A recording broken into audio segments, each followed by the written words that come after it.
Welcome to the Walking with God in Nature podcast. I am so excited to be here today with Emily Machado. She has been, a longtime friend. I guess my family went on a trip for a year. We took a motorhome and traveled the United States, and she is one of the first people that we met, her and her lovely family in South Dakota, when that's where they were living. And we were able to stay with them. So it's been a blessing to know her. So I'm going to read a little brief bio about her. She says she's a mom of 4 kids. She has 2 batches. She has 2 older boy and girl and 2 younger boy and girl, which is fun. And she says, I love adventure and traveling and having something to look forward to and work hard for. I love helping others and enjoy my 2 labradoodles. All things Harry Potter and Middle Earth. Enjoy teaching seminary for our church and gospel learning, but enjoying a break from secular learning. So she has a lot. She has a pre-med degree. She loves biology, anatomy, and patient care. And her husband, Joe Bob, is a chemical engineer. And so because of that, they're going to be moving to Washington. They live in Illinois right now. So yeah. A lot of nature all around. We are so excited to be close to the mountains and the ocean, both of which feed my soul tremendously. And I love that because, I love the ocean and the mountains. There's blessings with both. So is there anything you could add to that, Emily? Just tag along to what you said. I mean, it's too hard to choose oceans or mountains. I remember asking myself that question, friends and family, like, if you could live anywhere, where would you live? It's like, well, I want to live someplace that's mountains and ocean. And I always just thought of California, and I was like, oh, I don't know if I want to live in California. Seems very expensive. And then places we have lived, I lived in Denver, and I really liked that. But the mountains there actually felt kind of like distant to me. And so when we ended up in South Dakota in the Rapid City area, I thought I was going to the middle of nowhere and it's going to be miserable. But it's gorgeous. The Black Hills are just amazing. They just felt really intimate. It felt like I could just go and be right there, right in the wilderness, right with God's creations, or with just dramatic beauty, like the needles at Custer State Park, or the lakes, and swimming in lakes and not being afraid of water moccasins like in Texas. Right. Yes. Like, wow. And there is a special spirit there in Rapid City too. Yes.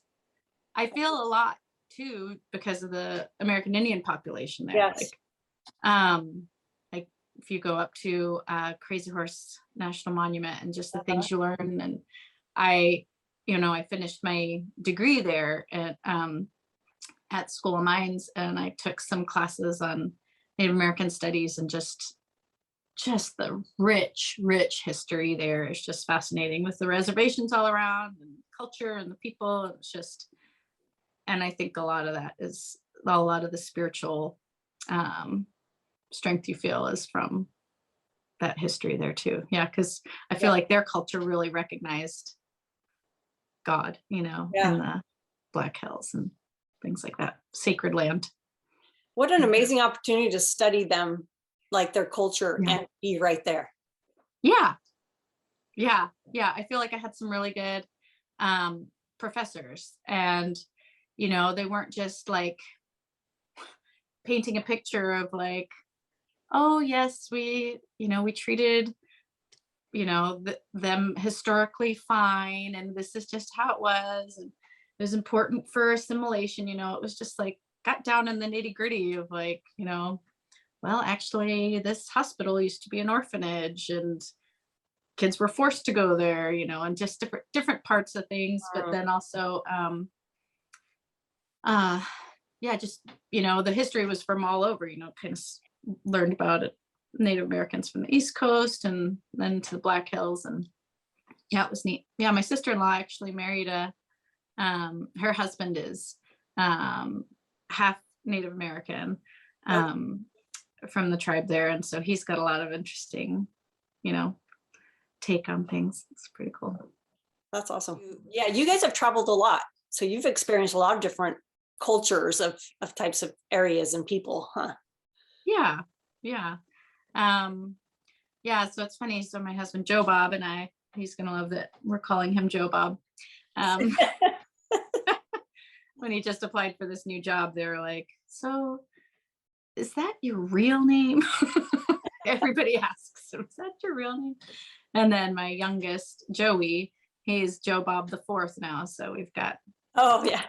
carrying on the tradition. It's funny. It sounds like a really Southern name or something like that, but it's actually Portuguese because Really? his family's from the Azores. And yeah, Really? so he's the first male in his line to graduate college and to not be a professional fisherman, because Wow. people of the Azores, in Portugal, are great Mhm. seamen and fishermen. And Yep. but that's one of the things that's most exciting to him is we'll be living off the Columbia River and Oh, going fishing for what did he call them? Steelhead. okay. Yeah, Yeah. he's super excited about that and getting out to catch the big fish in the ocean. And yeah. So even though he's not a fisherman by trade, it's in his blood, it sounds like. Oh yeah. Yeah. Yeah. He can't escape it. It's pretty funny. On our honeymoon, I remember like anywhere we stopped where there's a body of water, he was just like, had to look and like watch the water. And he has this like thick, dark, curly hair, and there's a breed of dog called a Portuguese water dog. I was like, this is my husband. He loves water, and he's got this thick, dark, curly hair. It's just funny. But yeah, we have two Labradoodles, which I mentioned now because so Chloe, my oldest daughter, she purchased a Labradoodle, saved up her babysitting money, and because she discovered she was sadly allergic to dogs, and so she wanted one that's more hypoallergenic. Mhm. And it was a fantastic companion for her until she moved to Utah, and they already had enough dogs, and so now she's a fantastic companion to me. But we had her have puppies with another poodle to create even more hypoallergenic puppies, Labradoodles. And there was just this one little brown baby that was born, the last puppy that was born, and my husband just like took to it and like just picked him up and loved him all the time. His name is Bruno. But he's got the curly hair, so he's got another little twin there, but yeah. it's fun. But yeah, back to just the ocean and the mountains. So just something about being in the mountains in the wilderness and just like the vastness, just really like, I don't know what it does. It feels so exhilarating, and I get so much energy, but then also so much peace. It's like nothing else in the world matters. This is my purpose. This is my place. This is good. Not stressed. And but I feel like the ocean does that in a totally different way as well. Just I used to have dreams about like powerful giant tsunami waves and things like that. And I really love surfing. I'm really not great at it at all, but it's so fun.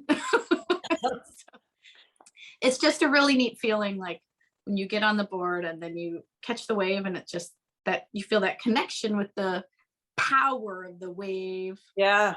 And pushing you towards the shore and feeling that balance. And that's fun. And then crashing is fun too. That's good. Yeah, you can just dive in, right? You don't really get hurt. Yes. Yeah. I was excited because I mentioned our honeymoon before. We went to this little island off of Tahiti called Moorea. It's so cute. It's a heart-shaped island. Oh, wow. And I was excited because I was like, oh, they're surfing there. I want to do some surfing. But the waves break on coral reef. So you like can't crash. Right. Because then you'll just get cut up by the coral. So like, I'll pass. We'll just snorkel and kayak. And we decided we were going to be ambitious and ride around the island to go hike up a waterfall. Because I really wanted to go hike up a waterfall and swim in a waterfall. But it was a holiday there, a local holiday, and it was raining, but we didn't bring water bottles. So we were trying to get a drink of water, and we're really thirsty and thought we were going to die. And then we pull over in this town and all the stores are closed because it's a holiday. But we look and there's a little church building and we're like, oh, and there's a hose off the church building. And we're like, and so we go in. I think my husband actually climbed the fence, but we got some water and we're like, oh, the church saved our life. Yeah. And we made it to the waterfall and hiked up it. And my husband never lets me live this down, but it was more like rocks with water kind of like skimming down it, and it was kind of all algae, and the water was a little bit murky. Not quite what we pictured, but I was like, come on, we're getting in. We're gonna waterfall. And he was like, okay. And then he starts getting in, and then he's like, squeals, because there was like, I don't know what he saw, but he said it was like an alligator headed eel, like is what his imagination saw, like this flesh eating eel creature in this river, this waterfall.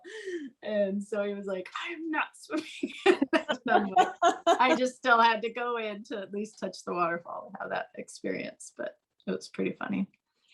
Is there a reason for Azores you wanted to go there because of family history? Is there other bucket list type? Also just because it's incredibly beautiful, the pictures I've seen, just like the high cliffs and the green on top and the ocean, beautiful.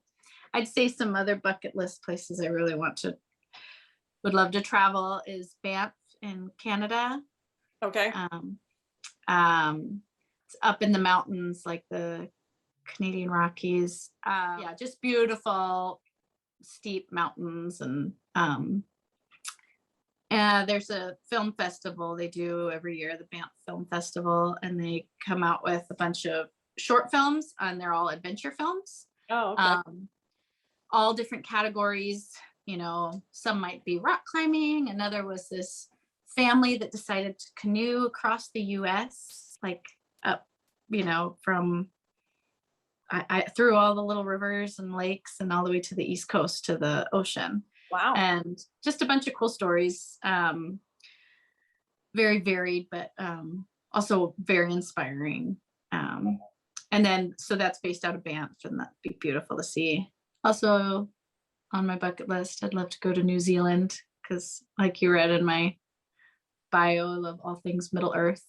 Yeah. To visit Hobbiton and where they filmed the Lord of the Rings. And I don't know, have you seen those movies? Oh my goodness, just the gorgeous vistas and like huge mountains, and I don't know, it's just otherworldly, just really beautiful.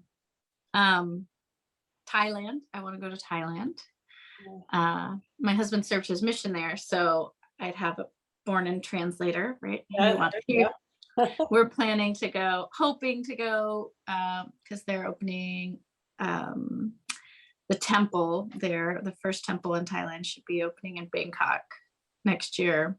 So we want to go there for that open house, and then go see the beaches. And it'd be amazing to rock climb, and then there's these rocks that go over the ocean, and then you just drop into the ocean. Oh, wow. Fall down. That would be wonderful. So you rock climb? I do. I haven't done very much. There is a climbing gym in Peoria I've gone to a few times. Yeah. I'm lucky because I started younger, when I was about 12, going to this outdoor adventure camp.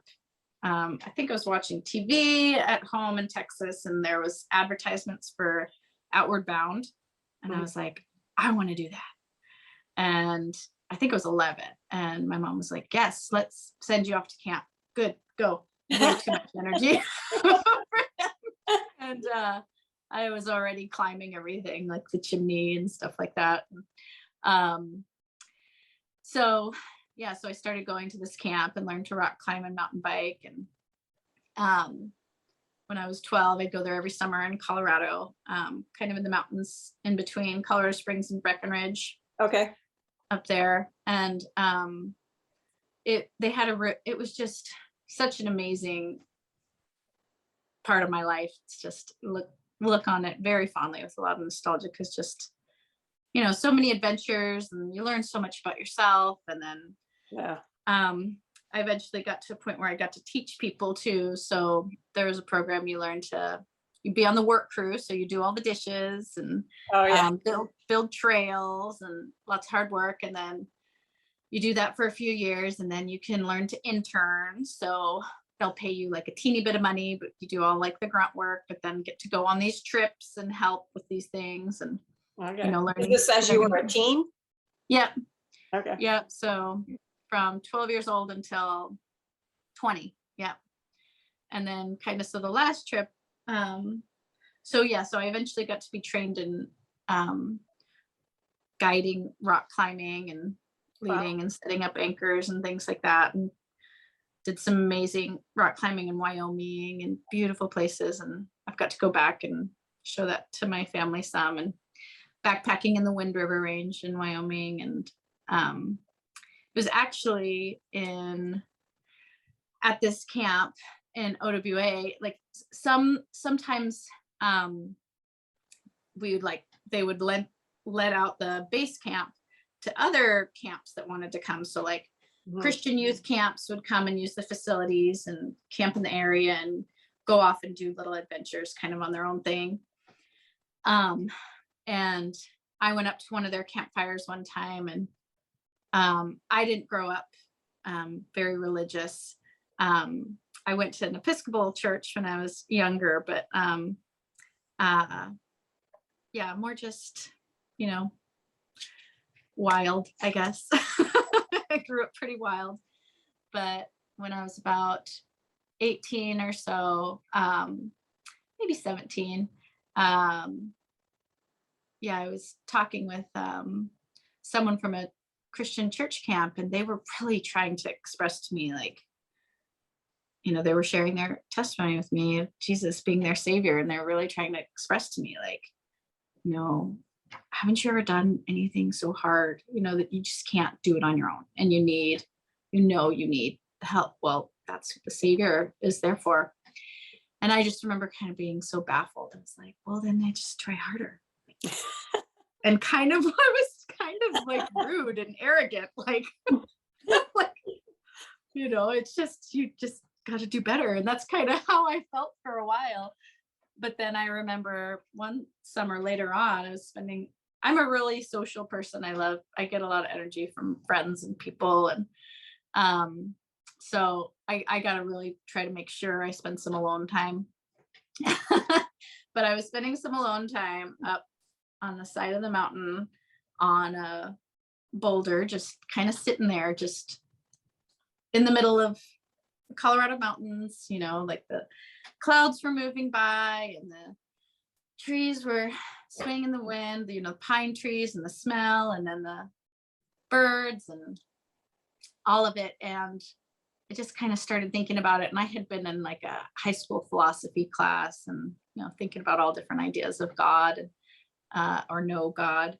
And then I just had this just really powerful feeling, just looking around, that was like, this is God. Like, God did create all of this, and God is here in all of this beauty, in all of this nature, and that God is love. I just had that sentence come very clearly in my mind. God is love, and it's all here. And that was just a really powerful experience for me. Yeah, sounds like it. And I loved it, and it was great. But a few years later, when I started talking with some missionaries, they were asking me if I knew God or knew anything about God or had ever prayed, and I was like, there was this one time I was on a rock, and they're like, yes, that is God. And so I was like, okay, yeah, that fits with what I've felt and experienced. And since then, similar spiritual experiences I have felt very similar to that when I felt the spirit and things like that. Yeah. So do you feel like that's a draw for you in nature? Just the feelings you get? Yes. Yes, definitely. It's very, yeah, I guess I could just get emotional, like thinking about it. I don't know why, but yeah, I just, Because you have that deep connection. And yes. that's why. And you still feel it. Yeah. Yeah. I was talking to my husband a little bit about it, and he's like, it's kind of like this dichotomy. Like, you know, you realize that, like, man, like humans were like nothing, like our own insignificance and how small we are in this amazing, huge creation of the earth, you know, and you kind of get a glimpse of that when you're on top of a mountain, you know, Yeah. or, and, you know, just kind of, or studying microbiology and like looking at like how these teeny little organelles like perform these functions. It's just such a beautiful design, but then also realizing like, but God loves each one of us, you know, Yeah. and feeling so significant and insignificant at the same time. Yeah. And yeah, I think you can just be a little more in tune with that, right? When you're in nature. Yeah. I think you can find those times, like, you know, just walking around your neighborhood or just step outside at night and breathe in the cool air and look at the stars. Uh-huh. But yeah, I kind of lament sometimes like how I feel like I don't make enough time for being with God and nature, you know, for going on hikes or for going on trips or prioritizing those things or making sure my children have those experiences. You know, you just kind of get caught up in the grind. Yeah.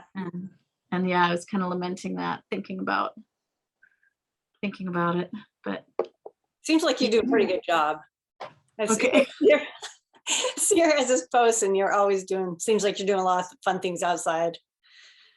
And even if it's going to the park or whatever it is, you know, just, yeah, it is incredible. Just like what you were saying of how vast everything is that God has created, but also even down to the minute, you know, just things we can't even see, just the organisms and things. It is amazing. It's hard to comprehend sometimes, but that's why I think our feelings, our spirit speaking with the spirit of God, you know, it makes that connection. And yeah, there's that connection there. Yeah, because it can understand it better than our brains can.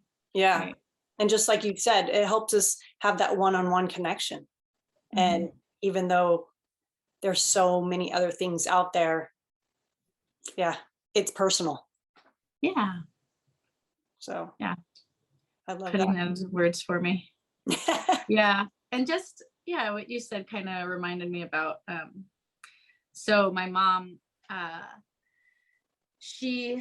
think she helped instill my love of nature too, because she had founded a small private school that she ran and I attended when I was younger in Texas. And part of the curriculum was learning about, you know, the world around you. Like she would think it was annoying how so many elementary school kids would know so much about elephants and giraffes, but didn't know what, you know, an armadillo was or something like that, or something that's just right in their backyard.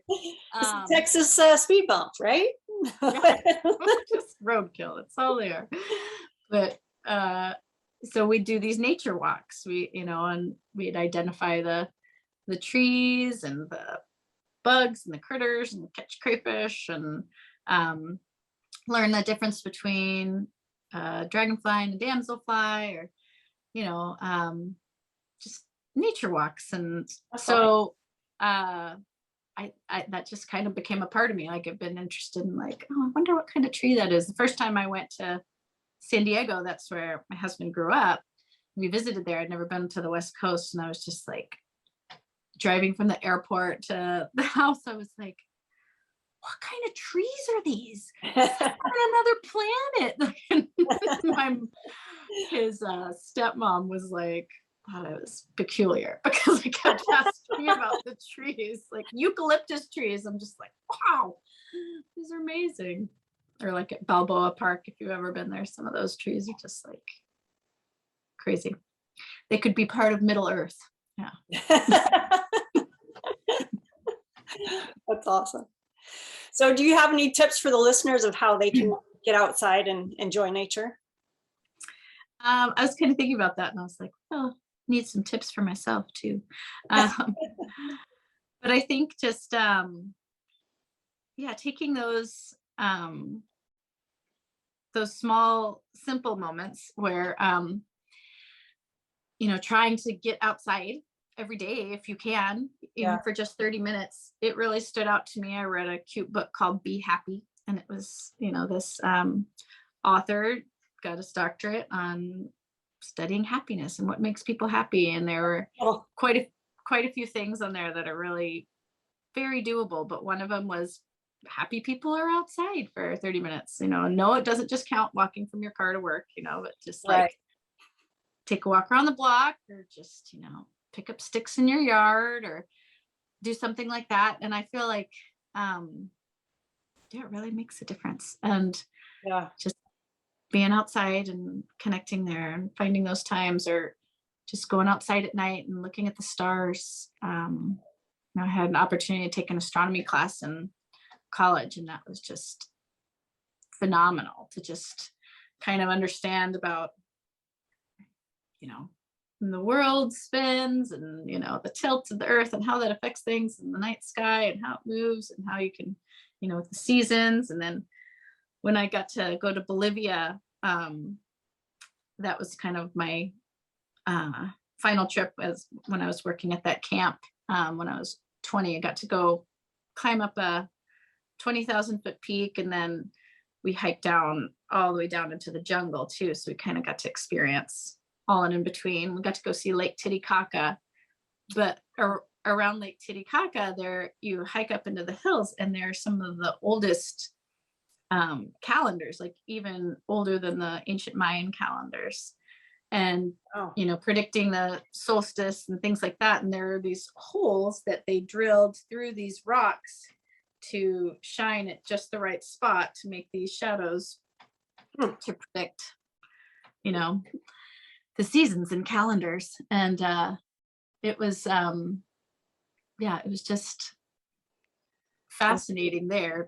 Yeah, just like everywhere. Yeah. But so, you can, even though you can't go to Bolivia every day, right? You can go and look at the stars and take a good breath of fresh air daily. Yeah. Yeah. So with your internship in that camp, you went all over. I thought you just meant you went around different places for Colorado and different things, but you went international. That's awesome. Yeah. Bolivia was my only international trip, but they also had trips up to Alaska and Switzerland and Mexico. But yeah, I spent most of the time in Colorado and Wyoming, a little bit in New Mexico. Okay.